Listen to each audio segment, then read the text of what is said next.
The letter claimed I had inherited 1,200 acres. The woman standing at my gate, clipboard tucked under her arm and a practiced smile on her face, told me I owned none of it. According to her, the Homeowners Association had already claimed the land legally. 15 years of use, adverse possession, a trail, a gate, permanent structures placed squarely on property that belonged to my family. When I refused to sign away my rights, she made her position clear. This was no negotiation. It was a declaration. This is HOA.tail.times, where real stories expose what happens when ordinary people push back against organized power. This is how I reclaimed what was mine, not with rage, but with proof.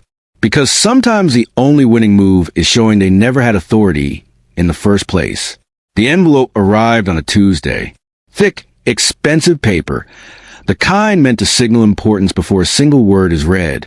I left it on the counter beside a mug of cold coffee and stared at it longer than necessary. The return address read Lell & Associates, a firm I didn't recognize, based in a town 2 hours away. When I finally opened it, 3 dense pages slid out, heavy with legal language. My eyes skimmed until one line stopped me cold. 1,200 acres. My Uncle Dale had left me 1,200 acres of land. We hadn't been close. He was my father's younger brother, quiet, private, unmarried, living alone on land few people ever visited. We exchanged holiday cards sometimes, missed others. When my father called months earlier to tell me Dale had died of a heart attack, the sadness I felt was distant and muted. I attended the funeral, shook hands with relatives I barely knew, then returned to my job designing landscape plans for suburban developments, calculating drainage, mapping tree coverage, working on land I didn't own. I expected nothing from Dale. And yet there it was in black ink on cream paper. The number felt unreal, too large to ignore, too precise to dismiss. The second page detailed the property. Purchased in 1987, held privately with clear title, supported by surveys, boundary maps, and decades of tax records. Everything checked out. Then I reached the third page. Clipped to the corner was a handwritten note on Dale's personal stationery. The writing was unsteady, rushed, or maybe strained. It read, "Don't let them take it. Hold the line." I read it again. And again. It didn't feel sentimental. It felt urgent. I called the number listed at the top of the letter. A woman answered promptly and introduced herself as Mary Ann Lell, the attorney managing Dale's estate. When I asked about the note, she paused. Papers shifted on her end. "You should come out here," she said. "There's an issue with the Homeowners Association. They've been using part of your land for years, and now they're claiming ownership. Your uncle fought them as long as he could. Now it's your turn." Her tone was calm but firm. She emailed a case file and urged me to visit the property immediately. 2 days later, I made the drive. The highway cut through farmland before giving way to uniform housing developments, rows of matching roofs and manicured lawns. The GPS led me onto a gravel road that ended at a rusted chain-link fence. Beyond it stretched open land, rolling hills, dry grass, scattered oaks. A faded sign read, "Private property. No trespassing." I followed the fence east and stopped.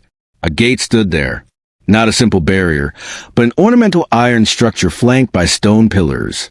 Beyond it ran a paved walking trail, neatly maintained. A mounted sign declared, "Riverside Meadows Community Trail, a safe space for families." This wasn't accidental. Someone had built permanent infrastructure on land they didn't own, and did it confidently enough to advertise it. Footsteps approached. A woman in a navy blazer walked toward me from the subdivision, heels sharp against pavement, early 40s, hair pulled tight, clipboard in hand. Her smile was polite but hollow. "You must be the new owner," she said, extending her hand. "Greta Caldwell, president of the Riverside Meadows HOA. I asked why there was a gate and trail on my land." She answered without hesitation. "Our community has openly used and maintained this area for over 15 years. Under state law that establishes ownership through adverse possession. Your uncle refused to accept that. I'm hoping you'll be more practical." She handed me a professionally printed map. The property lines were wrong, redrawn, The trail area marked as communal space. This doesn't match the deed, I said. The land is mine. Her smile tightened. You're unfamiliar with how things operate here. We have legal counsel, local support, and over 300 families who rely on this trail. If you challenge us, you'll be standing alone. It wasn't a discussion. It was a warning. I'll review this with my attorney, I said. Until then, nothing changes. Her expression vanished. She made a call on the spot. We have an issue. The nephew won't cooperate. Accelerate the timeline.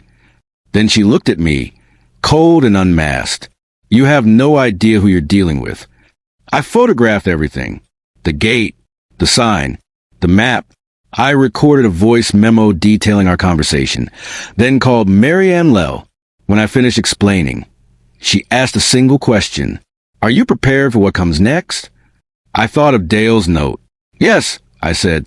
For days later, I met Mary Ann in her office, a second-floor suite in an old brick building. She spread Dale's records across her desk. Surveys, letters, certified mail receipts. He documented every exchange of the HOA, every threat, every refusal. They assumed he'd give up, she said, or die first. They were wrong on both counts. She explained adverse possession clearly and why it didn't apply. Dale had objected in writing, repeatedly. That alone dismantled their claim. They're counting on intimidation, she said, and silence. We sent a cease and desist letter demanding removal of the gate and trail within 14 days. 3 days later, I returned to the land. From the ridge, I saw Greta again, this time with others, pointing, planning. When I reached my truck, a flyer waited under the windshield wiper. Protect our community space. An emergency HOA meeting. A narrative already forming. By nightfall, the online campaign had begun. Posts framed me as an outsider, a threat to families. The villain. I stayed silent. Because if Dale taught me anything, it was this. The person who stays calm the longest usually wins. Marianne warned me that anything I said publicly could be weaponized. A single sentence could be reframed as hostility or spun into proof that I was unreasonable. So I stayed quiet while the story about me took shape without my input. Online, I became greedy. Cold. Someone who would rip away a children's safe space just to satisfy his ego. One post showed a young mother pushing a stroller down the trail. The caption asked, "Where will she go now?" The photo was taken on my land, on a path that existed without permission or legal standing. None of that mattered. People didn't see property lines or documents. They saw a child, and they decided I was the enemy. The HOA scheduled an emergency meeting for Thursday night at 7. I debated skipping it. Marianne said attending wasn't required and might even inflame things. But I needed to see it firsthand. I needed to understand how far Greta intended to go. I arrived early and parked across from the community center, a squat brick building with wide windows and a wooden sign out front. Groups were already gathering, talking quietly. I recognized faces from profile photos and shared posts. They looked like normal people, parents, retirees, neighbors convinced they were defending something good. Inside, the room was packed. Rows of folding chairs were filled, with more people standing along the walls. The air smelled faintly of coffee and cleaner. At the front sat the HOA board behind a long table. Greta was centered, composed, prepared. She noticed me immediately and whispered to the man beside her. He glanced back at me, then wrote something down. I took a seat near the back. Conversations floated past. Trail access, property rights. Think of the kids. Greta opened the meeting with practiced confidence. She thanked everyone for coming and framed the issue as an urgent threat to the community. My name never came up, but it didn't need to. A slide appeared behind her, a map of the trail highlighted in green, my land box in red. For more than 15 years, she said, this trail has been an essential part of daily life here. Families rely on it. It's safe, maintained, and loved. Now, a new landowner wants to shut it down. Not because it's unsafe, but because he believes he can. The implication landed exactly where she wanted it to. She claimed the HOA had tried to compromise, that I'd refuse and negotiate, that the trail had existed with the prior owner's informal consent. She spoke about children walking to school, seniors staying active, the emotional value of green space. Every sentence painted me as a lone obstacle standing between the neighborhood and something meaningful. The room cooled toward me. Heads turned. Whispers started. One woman crossed her arms and stared openly. When Greta opened the floor, hands shot up. A father talked about his kids using the trail every weekend. A woman described her recovery walks after surgery. Then a younger man stood, anger sharp in his voice, accusing me of everything wrong with modern society. Outsiders valuing profit over people. Applause followed. I stayed seated, silent. Marianne had been clear. Don't engage unless asked directly, and even then, keep it factual. Still, the silence felt heavy like consent. I wanted to explain that Dale had never allowed this, that there was no permission, only repeated objections. But facts weren't what this room wanted. They wanted a villain, and I fit the role. After an hour, Greta closed the meeting by announcing the HOA would pursue all legal avenues, including adverse possession and court action to block any attempt to restrict access. She urged unity against intimidation by outsiders. More applause. I waited until most people left. Near the door, a woman holding her daughter's hand looked at me and said quietly, "I hope you're proud." I didn't answer. Sitting in my truck afterward, hands shaking, not with fear but restrained anger, I checked the neighborhood group again. Posts praising Greta. Call for protests. Suggestions to involve the media. The momentum was growing. When I got home, I found my truck had been keyed. A deep scratch ran the length of the driver's side. Under the streetlight, staring at the damage, something hardened in me. This wasn't about land anymore. It was about control, about numbers versus rights. I photographed the damage and called Marianne. She told me to document everything.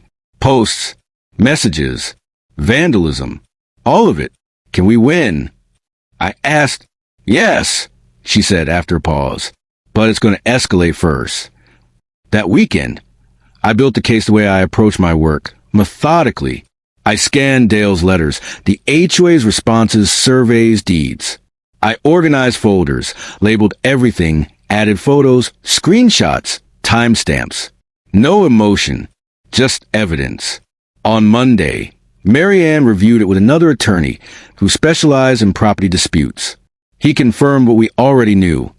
No easement, no filing, repeated written objections.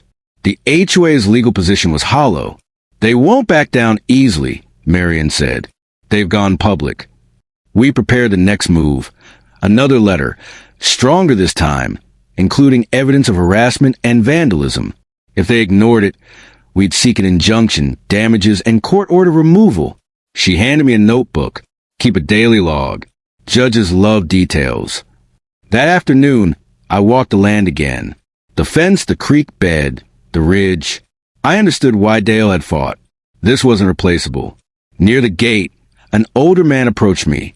He knew Dale, remembered when the HOA built the trail without permission, said most residents never knew it wasn't communal land. "You're doing right," he said. He agreed to give a statement. I installed trail cameras along the fence line, visible enough to warn, discreet enough to record, proof of continued trespass, if it came. Marianne sent a final warning letter 2 days later, naming Greta directly and setting a 7-day deadline. Copies went to every board member. The HOA's attorney responded quickly, claiming adverse possession, accusing me of harassment, threatening a lawsuit for damages. Marianne wasn't impressed. "That's bluster," she said. "Now we file." That night, after nearly 2 weeks of silence, I posted a short statement. Carefully reviewed, strictly factual. I explained ownership, lack of permission, and the harassment I'd faced. Then I turned off my phone. By morning, something had shifted. Some people were still hostile, but others questioned the HOA story. Why no easement? Why the smear campaign? The narrative cracked. Marianne filed for an injunction on Friday. A hearing was coming. 3 days later, my phone rang. It was Greta. Her voice was softer now. Controlled, but cautious. I think we started off badly, she said. Maybe we should talk, just us. Coffee. I hesitated, then agreed. We met halfway, at a quiet cafe. Greta arrived on time, dressed down, all sharp edges temporarily smoothed. And for the first time, I knew she wasn't calling from a position of strength anymore. She ordered tea and waited until I sat before speaking. Then she apologized, said the situation had spiraled. Social media, the meeting, the public anger, claimed people cared deeply about the trail, and that emotions sometimes turn ugly. She said she should have managed it better. Her delivery was calm, controlled, almost regretful. She held eye contact, steady and practiced. It was convincing. I didn't believe her for a second. She slid a folded paper across the table. A number was written on it, large enough to matter. An offer to purchase a permanent easement, retroactive, quiet, clean, enough money to end the fight immediately. If I accepted it, I'd be validating everything the HOA had done. I'd be agreeing that taking land without permission was acceptable as long as you apologized afterward and wrote a check. I'd be saying that influence outweighed principle. Worse, I'd be abandoning the fight Dale had documented so carefully because he knew someone would have to finish it. I folded the paper and pushed it back to her. No. Her smile thinned. You're making a mistake, she said. This is generous. If this goes to court, you could lose everything. Adverse possession cases aren't simple. Judges don't always favor absentee owners, especially when there's a clear community benefit. You'll spend thousands and still walk away with nothing. I shook my head. The land is mine. It was bought legally, maintained legally, defended legally by my uncle for years. You built on it without permission.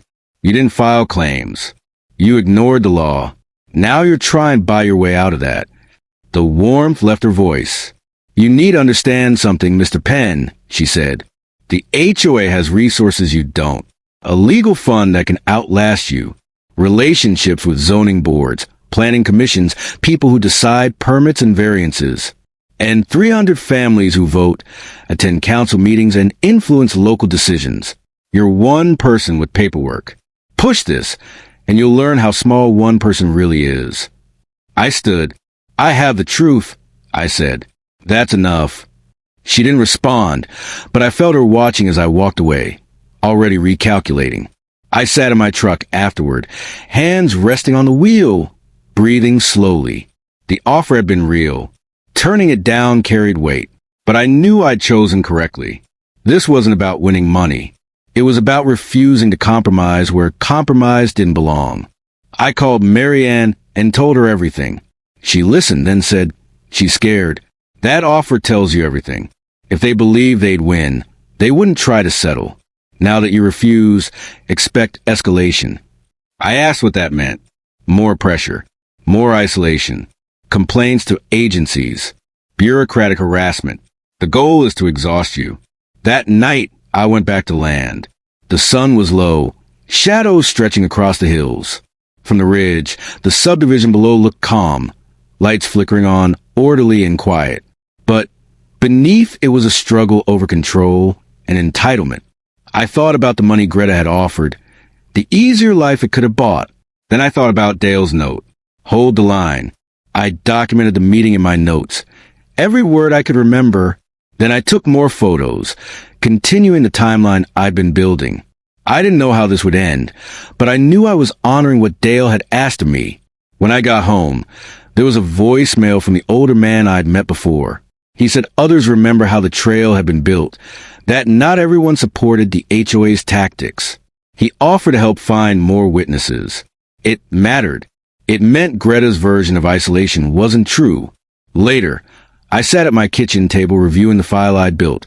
It was thick now, organized, complete. Every letter, every photo, every timestamp. This was my answer. Not anger, not force, but records and patience. If that made me the villain in their story, so be it. Then an email arrived.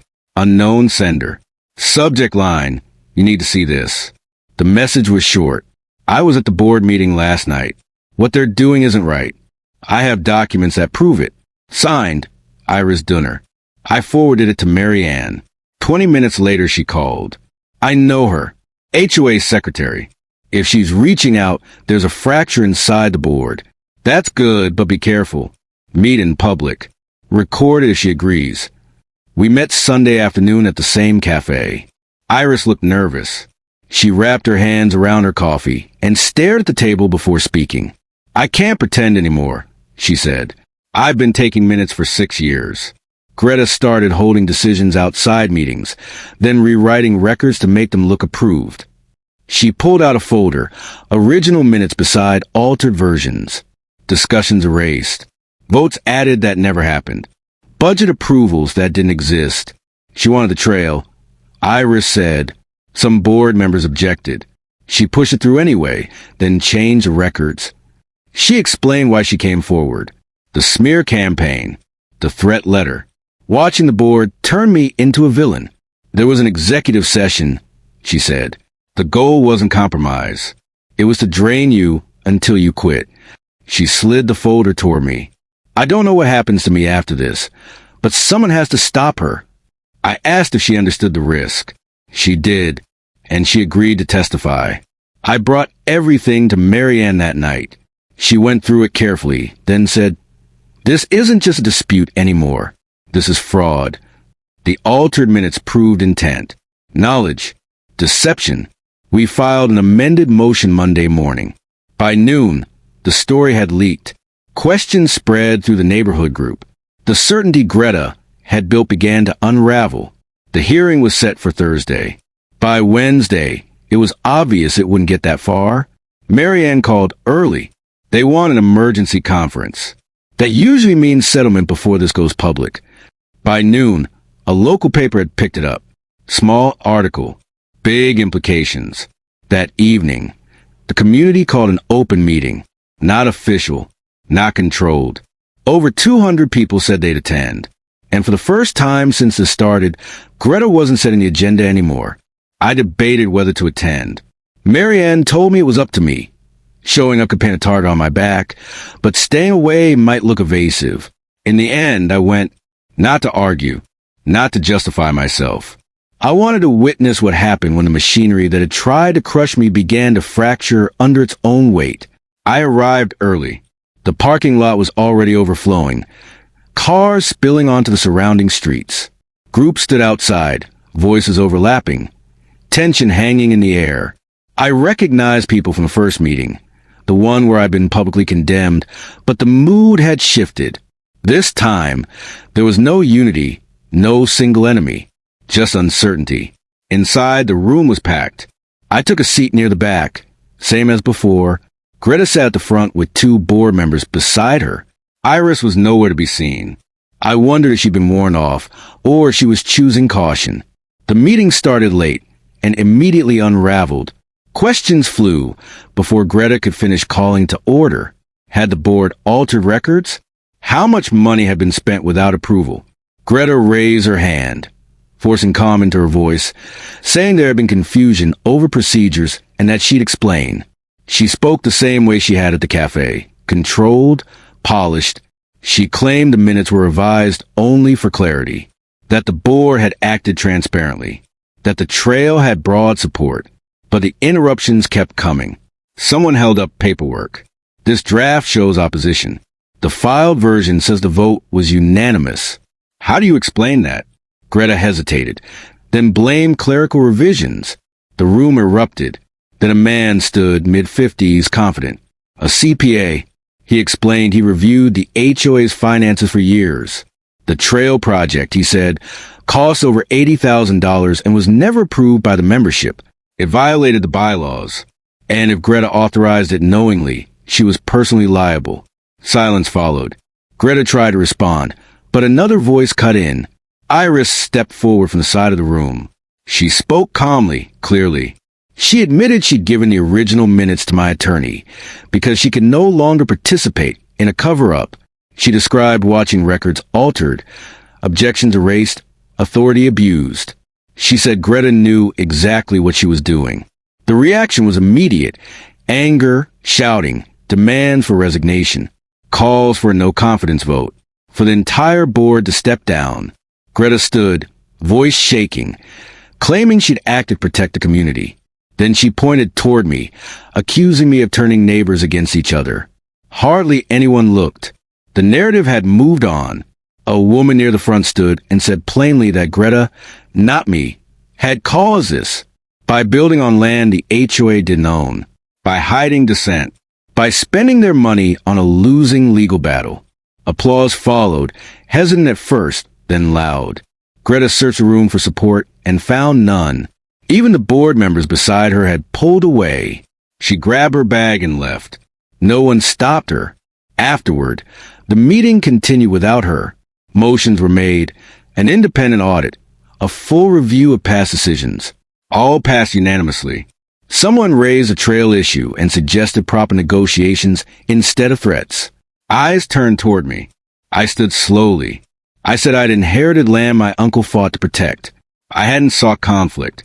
The HOA had built on my property without permission and responded to my objections with intimidation. I said I was open to a lawful easement, but only one drafted properly, recorded legally, and built on respect. The room was quiet. Then applause started. Not universal, but enough. I sat down, hands unsteady as the meeting concluded. Greta was removed immediately. Iris was named interim president. A formal apology was passed. The HOA agreed to remove the trail within 30 days unless a legal agreement was reached and committed to financial transparency going forward. Afterward, people approached me. Some apologized. Others thanked me for standing firm. One older woman said I'd done the community a service by forcing the truth into the open.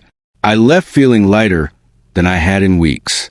Marianne called on my drive home. The HOA was withdrawing its counterclaim, paying for removal, covering my legal fees, and recording formal recognition of my ownership. It was over. I pulled over, engine idling. I expected triumph. What I felt instead was something steadier. Closure. The gate came down that Saturday. I walked the boundary before the crew arrived. The iron structure looked smaller now. Temporary. Built on lies. By noon, it was gone. The trail would take weeks to remove, the land longer to heal. The settlement finalized days earlier. Removal, compensation, recorded ownership, and at my request, a provision allowing future easement discussions, if done legally. I didn't want revenge. I wanted it done right. Greta resigned that night. She wasn't charged criminally, but her reputation collapsed. I didn't take pleasure in that, but consequences don't require enjoyment. Iris called later to apologize for waiting so long. I told her courage doesn't operate on a schedule. She said the board wanted to rebuild trust and asked about future discussions.